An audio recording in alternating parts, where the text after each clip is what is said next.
I'm Andy Belanger, creator of Mother Trucker, and you're listening to the True North Country Comics Podcast.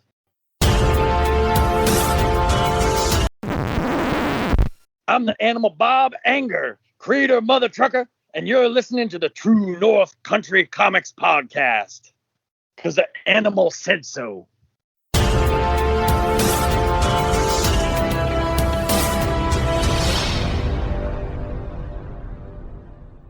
Welcome to the True North Country Comics Podcast, dedicated to promote Canadian comic book creators and supporters. It's July 23rd, 2021. I'm John Swinimer. If you want to drop me a line, you can contact me at john@truenorthcountrycomics.com. On this episode, I chat with Andy Belanger about Mother Trucker, The Cutoff. This podcast is available on Apple Podcasts and Google Podcasts. It's also available on the True North Country Comics channel on YouTube. I invite you to like and subscribe. Andy is a comic book creator and animator from Montreal.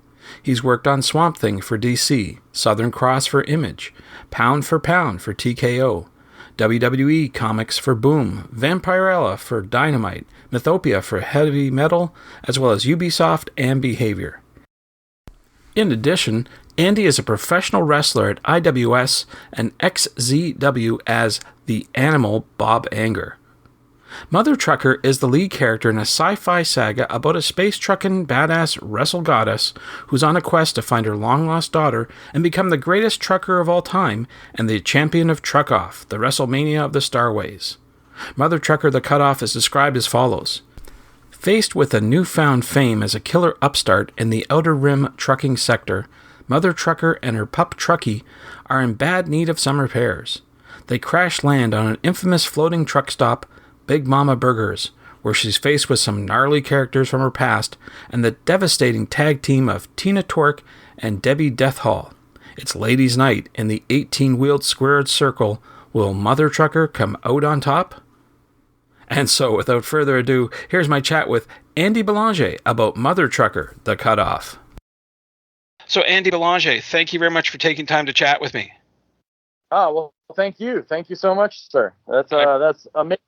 Thanks. I appreciate your time. What I normally do to start off the interview is ask the creator about their first comic book. So I'm wondering if you remember, what was the first comic book that you read? I know I can't remember the issue numbers, but definitely the first comic books that I read were Creature Commandos comics from DC way back in the day. And I don't know if you know much about Creature Commandos back in the day, but it was basically like the Wolfman and a Frankenstein and a Dracula character and a Medusa character. And they were like a monster team that would take on the Nazis. Oh, wow.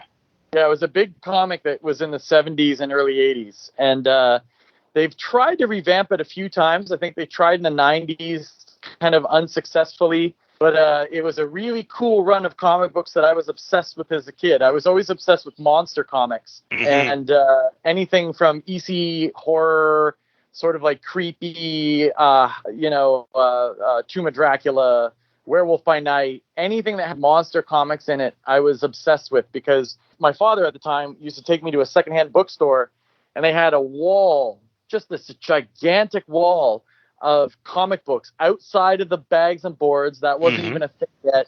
And they were the paper was all stained yellow on the one side because the guy on the place smoked. And I would while my dad was looking for marketing books, I would sit there for hours and just look at monster comics. And right off the bat, I wasn't really too much into superhero stuff. I liked Neil Adams' Batman when I was a kid and then kind of got into, Bagley Spider-Man when I was younger. But like the big thing for me was always Creature Commandos and sort of like those monster comics.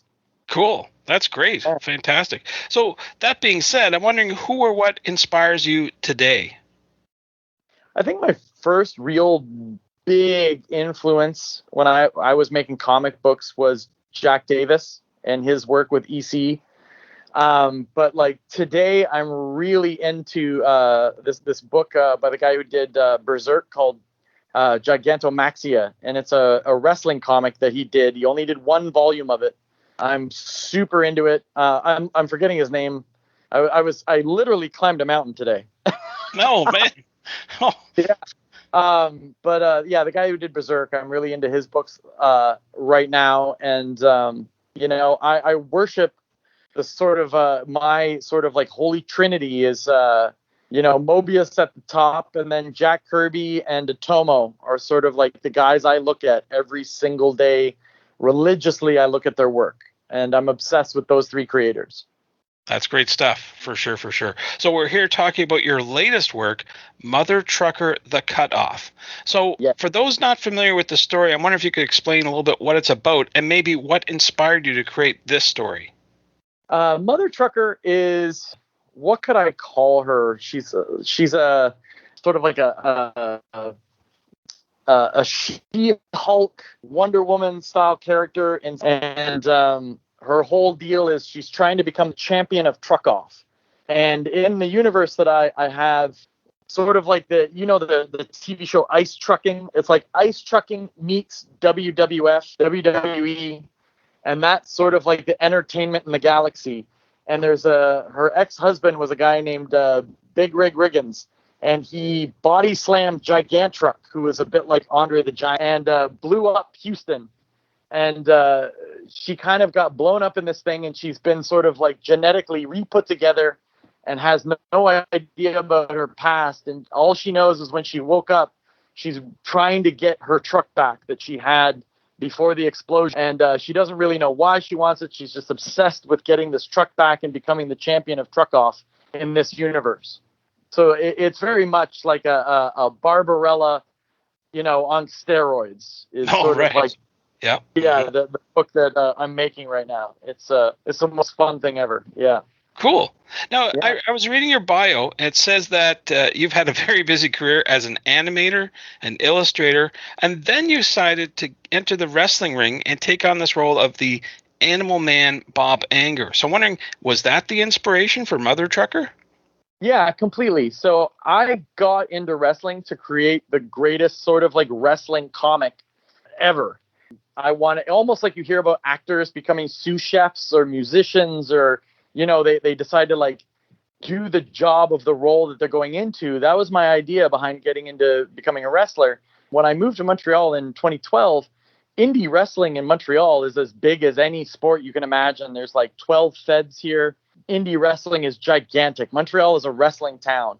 And a few friends of mine from Ubisoft, when I was animating for Ubisoft, were into going to all the live events, and we go and have a great time. And I met a guy named Shane Hawk, who was a professional wrestler. He used to wrestle for Chikara, and he runs with PCB Crazy Manny. He runs IWS, the biggest fed in Montreal. Sort of encouraged me. They were opening up a school. I think I was like student number 2 when they opened up that school 6 years ago. And I've just been, I'm a big guy. So I got into wrestling to make the greatest wrestling comic of all time, because wrestling has its own language. It has its own like world, its own community, all the rest of it. And I was just really hooked on it. So in 2012, when I moved to Montreal and got to see all the live wrestling, it just ignited all the love I had for the sort of like 80s, 90s WWF. My friend Shane Hawk, who was a professional wrestler and a writer, got me into training, and I've been hooked on it ever since. And for 4 or 5 years, I've been writing Mother Trucker, in the background while I was doing stuff. And it wasn't until COVID and a big animation job I did for Behavior on Dead by Daylight that I actually got the chance to sit down and make the first book. So really, the whole thing with Animal was to make comic books, and then I just got hooked on it. Like I'm obsessed with being like a pro wrestler now, and I've spent all of COVID working with probably one of the best professional wrestlers in the world, a guy named Speedball Mike Bailey, and he kind of took me under his wing, and it kind of like it helps me mentally because I'm so competitive in the comic book world that it gets negative on me. So wrestling takes my brain out of like being so competitive with comic, and physically it's just I'm training all the time. Right. I'm always training. So I went from weighing like 240 pounds of beer to I'm now like 205 like in ring shape. That's wonderful. My closest connection to wrestling, I watched it growing up, and my grandfather was into it back in the day, and I remember watching the tournaments in Hamilton on TV, all the old school stuff. But the closest I ever got was at Comic-Con. I was in a washroom and washing my hands, and in comes Hulk Hogan. But I don't say a word. I don't say a word. We don't even look at him because, hey, you're in the washroom. You don't do that sort of thing. But that was the closest I ever got, and I just walked out of there, and that's the way it goes. But that was my brush with fame, so to speak. But that's pretty cool. You're into wrestling. I was also reading in your bio that you mentioned the structure of wrestling matches or runs parallel to that of comics. And I'm wondering if you could explain that a wee bit. Yeah. So if you think about your standard, story structure in the sort of Joseph Campbell hero's journey structure of a story, that's exactly how a wrestling match is put together. So in a wrestling match, when you show up on the day and you're going to wrestle your opponent, there's pieces to a wrestling match that fit Joseph Campbell's story structure perfectly. So a wrestling match starts off with your introductions to the wrestlers. You have a baby face, the good guy, and a heel, the bad guy. The guy's job is to make everything slow down. You know what I mean? His job is to bring tempo down. Whereas the good guy, like an Ultimate Warrior, is like pure fire. Like he comes out and he's just freaking out the whole time and the audience loves him. So it starts off with your introduction, and then they have what's called the shine. And the shine is where the good guy looks cool. So in Lord of the Rings, in the Fellowship of the Rings, when you have, you meet Gandalf and you meet Frodo and you meet the Shire and you're just in love with that world. And that's a cool place. And the characters are so fun and cool. That's the shine. And that's where the babyface basically gets the crowd on his side. His job is to beat up the bad guy a little bit to look amazing for the fans, and they get super jazzed about it and they get very excited. And then there's a thing called the cutoff. And in the Joseph Campbell structure of storytelling, the cutoff is basically the major problem for the story. Meaning, Lord of the Rings, you have the ring. You find out about the ring, and if we don't get the ring to Mordor, everyone's going to die. That's the cutoff. So in the cutoff, the bad guy does something cheap to stop the good guy from getting over. And literally, this is how wrestlers remember hundreds of moves inside a match, because they have their piece of each story that they've been practicing over and over. So after the cutoff comes the heat, and that's where the bad guy beats up the good guy to the point where he's like a bloody pulp, Gandalf dies in Fellowship of the Rings. It's the death and rebirth part of the story, in Die Hard. John McClane is basically, for most of the movie, just getting his butt handed to him. It's tearing the bad guy down all the way, so that the next part of the story, the comeback and fire, happen. And the comeback is he has a move inside the ring that gets over on the bad guy from getting beat up all the time. He's hurt. The good guy's hurt. And then he goes into his comeback. And you mentioned Hulk Hogan, who has probably the most famous comeback of all time. Hulk Hogan down, and then you see him start to shake, and he would take a bunch of punches from the bad guy and then stand up and point at him and go, "You," right? And that was his, and then his fire would be his, 3 punches, hit the ropes, clothesline, hit the ropes, leg drop, body slam, that kind of thing. And that was his comeback. So, you have that comeback to the story.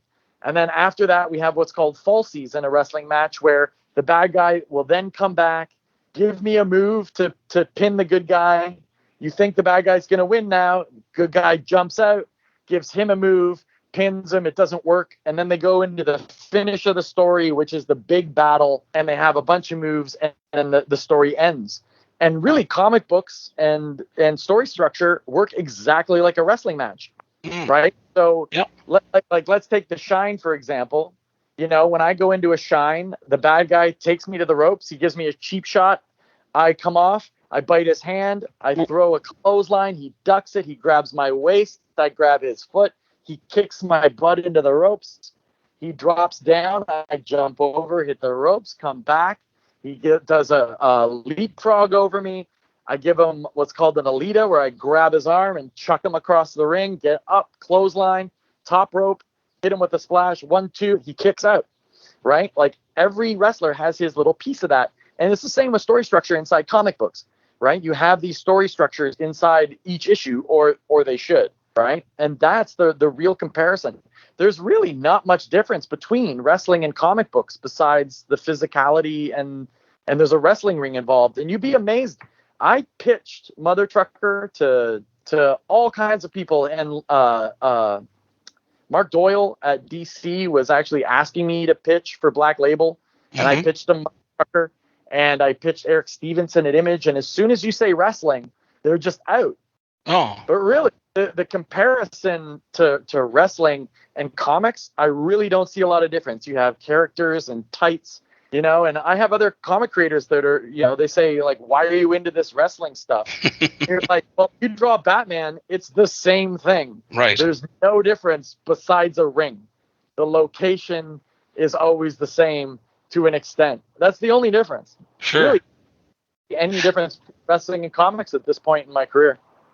Well, I don't think I'll ever watch a wrestling match the same way again now that you've described it to me. So thank you for doing that. Appreciate it. Yeah. I want to change gears here and talk a wee bit about the tools you use to create your art. I wonder if you could walk me through the process of how you do that. Well, for years, because I was so into EC Comics and big black bold lines and big black spotting and stuff, I was a Winsor Newton #2 brush guy. I always used a brush, a paintbrush. It's the only thing that I could really make work. But being a big guy, I'm very heavy-handed. I don't have like a dainty inking hand. I'm very heavy with my line weights all the time when I work traditional. And I was one of the last guys that I know inside comics that I'm friends with that worked traditionally for years. 2019, my wife is a realist painter, Sylvia Rack, and she trains and goes to school in Florence, Italy. We were going to Florence, and Kerry Nord, who's my best friend and studio mate, he just got the new iPad, and he's like, "Hey, you should try this thing." And the second I tried it, it was like a duck to water. And my wife said, "Listen, instead of taking all your stuff, and it's a lot of stuff, to Italy with you, like all the paper and pens and gear and everything, why don't you get an iPad and try it? And if it doesn't work, we're just going to return the thing." And I was like, okay. And I did a cover for TKO. And my first cover right away was like a duck to water. It was better than anything I'd ever done. And I would say with Clip Studios. And I will say that it was almost like before I was like in the Army, maybe like special forces kind of guy. And then as soon as I got the iPad, it was like the super soldier serum. I was like Captain. And wow. I got to be the artist I wanted to be. I always wanted to be a cross-hatching guy. I love your Bernie Wrightsons and stuff. Like I've always been a high detailed artist. They call it a noodler. I noodle like crazy when I draw. And like if you see my work, the backgrounds are always like over the top in all my pieces. And I really was focusing on, that kind of thing. And when I got that iPad, all of a sudden I could have that dainty line weight and make it work. And it was a new world for me. All of a sudden I was making stuff that I thought was good enough that a 13-year-old me would buy when I was buying Mobius and Kirby and Otomo. I was finally making the work and being the artist I wanted to be when I went digital. And even my friends, once I started going digital, they were just like, whoa, like what happened? Like, holy crap, you just jumped like 20 levels. And that was it. It was just like, I just can't make traditional tools do what my brain wants to do on the page. And digital allowed me to do that. Glad to hear. I'm a fantastic fan of technology. Only when it works, though, but I'm glad it worked for you. Super.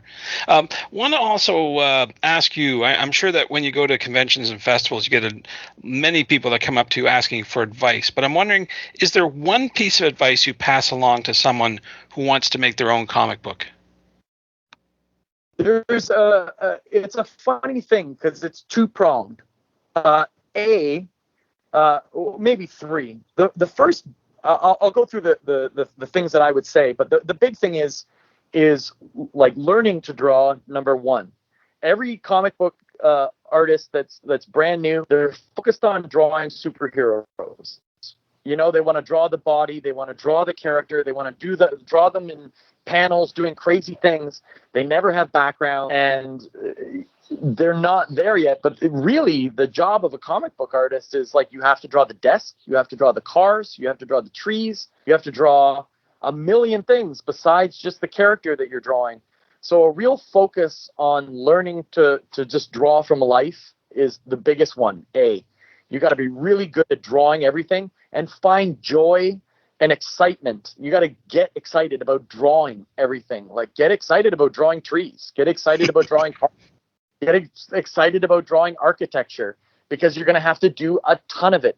And if you can do it better than everyone else, the superheroes will look that much better, right? Like, we all put ourselves in the position or the vehicle of the superhero, but like, it's where they're going to be that's important. And if you don't concentrate on drawing all that stuff, you're going to be out of luck. And anatomy, like, even comics today, there's a real lack of training in anatomy, and people really need to get back to being able to draw the figure. And you can only do that by going to life classes and life drawing classes and go into programs, and you can't stop. You have to keep drawing for your whole life and learning. You have to have an attitude that you're never where you need to be. You can always be training. If you want to join the Olympics, you have to keep training. Just because you got a gold medal 10 years ago doesn't mean you can get a gold medal today. You have to always be learning and always training. And then that brings me to my next point, is the actual act of drawing comic books is more akin to being a filmmaker than it is to being, just someone who draws. There's a real connection to film techniques and where to put the camera and where to put those panels, where to pick the umph of the story.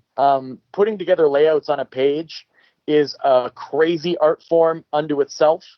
You see a lot of comic book artists that have giant Tumblr followings, and they can do a great pinup, but when they go into the world of actually even animators that are famous animators, when they go into getting into comics, they don't have that layout skill when it comes to actually, like, you're making a film and on paper with multiple panels. It's a skill unto itself that takes years of dedication and knowledge, and you can only learn that by mentoring with other artists that have been doing it for 20, 30 years. My friends in the comic book industry have always been 5 to 20 years older than I am, and been doing the job forever. So getting those mentors is important to learn the gig. And then the biggest thing, I would say the third thing, is just attitude. You really need to want to do this. I've had tons of interns from universities and colleges and art schools. And my whole thing was, if they were interning with me, I would just say, make your own comic. And you'd be surprised how many just won't. They just won't do it because they don't have the drive to actually make comics. You have to have the drive to want to do this, and you have to be stubborn about it, because, it doesn't pay a lot for a very, very long time. And even if you've been in the business for 20 years, you find dry spells and stuff. So, you really have to be stubborn about wanting to make comics. And when you're talking about, what was your first comic book? I knew from when I was reading those Creature Commando comics that that's what I wanted to do for a living. I've known my entire life that I wanted to make comics, and that was the only drive that I had. So much so, when I went to art school, they wouldn't let me paint or draw to get my thesis. I had to be a sculptor to get out some box, because they knew that I just wanted to make comic books. So they were doing everything to break me of trying to make comic books. So I got straight A's as a sculptor. And then the second school was over, I went right back to making comics. So you really have to want to do. Sure. Well, lots of good advice. Thank you for that. So I wanted to ask you, now that Mother Trucker, the cutoff is underway, it's just about done, I believe. I'm wondering what's next for you. What else can you talk about that's coming down the pike for you? Well, Carl Carey and I started a company in the last couple months called Lethal Comics. And our whole goal is to basically, we've sort of left the mainstream, and we have a Kickstarter model, and we're only making the comics that we want to. We're writing and drawing our own books and running the sort of serialization through Kickstarter, and then the collections will go through Kickstarter, and then eventually end up at stores and publishers in Europe. But that's sort of our focus. So we have an anthology that's coming up in a few weeks that we're going to announce that has all of us in it, as well as 20 other creators in the industry that we're working with. That's about all I can get into. It has a movie tie-in, and I'm going to be working on that. And Mother Trucker 3 is going to happen in around sort of late October, early November. And I'm on that train. But I have a lot of other side projects with bands and sort of like movie ties that are coming up in the next 2 years too. As soon as we started announcing that we were doing, Lethal Comics, we started getting contracts like crazy. So we sort of at first we're like, okay, we're just building this company just to make the comics that we want to make, and then very quickly it became something where we were getting a lot of contracts to do comics for all kinds of people. So we're going to be hiring other artists that we're friends with. Yeah, that's what we're going to be doing. Basically I'm on a 18 part thing with Mother Trucker over the next 3 years, and going to be doing anthologies with Lethal Comics and some side projects with some bands and movie stuff. Yeah, it went from me being like having almost no work at the end of 2019, and 2020 was very sparse. I got some animation stuff to all of a sudden, summer 2021, I'm booked for 3 years. That's great. That's congrats. Yeah. That's super. Yeah, so it's pretty cool. Where do you recommend people go to find out more about your current and future work online and through social media? LethalComics.com is where you'll be able to find all the things about me when it comes to the work. Carrie Carl and I will have all our information's already up there. We have the full site, and we have merch and shirts, and it talks about our comics. Our Kickstarters are even linked into the website if you go into the comic section. And then if you want to find me personally and interact with me, I'm at Andy Belanger on Instagram, Twitter, and Facebook. And that's where you can find me. But for the next the next 3 to 5 years, it's going to be Lethal Comics all the way. Sounds good. Well, Andy, those are all the questions I have for you, but I'm wondering if there's something I didn't ask that you'd like to get across in this interview. We got talking about, what I would suggest to new creators, and it is probably the hardest time that I can think of for a new creator to get in. And I have a lot of creators coming at me right now asking about how to get in. And it's very difficult for vets to work right now. Guys that have been in the industry for 20, 30 years are really struggling to get work inside the publishing houses like Marvel, DC, Image, all the rest of it. The big thing is webcomics. You need to get invested in webcomics and build yourself a fan base and a fan following. If you look at what Carl just did on Kickstarter, he's been doing Charles Christopher since 2007 with a webcomic group called Transmission X that we all had in Toronto. And he's the only one that stuck to it. And he just put out his third volume on Kickstarter and raised $136,000. Yeah, it's amazing. So, yeah, if you keep to it, that's the way to go. And I would say, once you start building that webcomic model after a few years, then get into Kickstarter, start getting into doing it yourself. We live in a world where it's so easy to contact the fans directly now and mail out to them. The publishers don't have a whole lot they can offer anymore, and the rates have been dropping and dropping. And these are sort of like the ways that I think you can really succeed.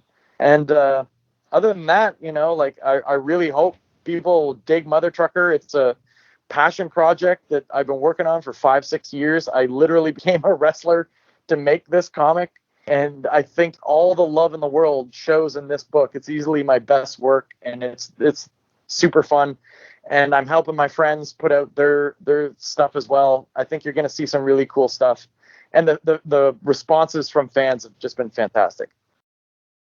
Thanks to Andy for the chat. You can discover more about Andy on Twitter at Andy Belanger, that's ANDYBELANGER, and on Instagram at Andy_Belanger. Discover more about Mother Trucker The Cutoff on Kickstarter. And thanks to you for listening to the True North Country Comics Podcast. If you haven't done so already, please subscribe to and like this podcast on Apple Podcasts. And please leave a good rating. Also check out the TrueNorthCountryComics.com website and follow along on Twitter at True North Comics. True North Country Comics is now on YouTube. Please like and subscribe to that video channel. Please send your feedback to John at TrueNorthCountryComics.com. Thanks again for listening, and come back soon for another episode. Bye for now. True North Country Comics Podcast is copyright True North Country Comics, copyright 2021.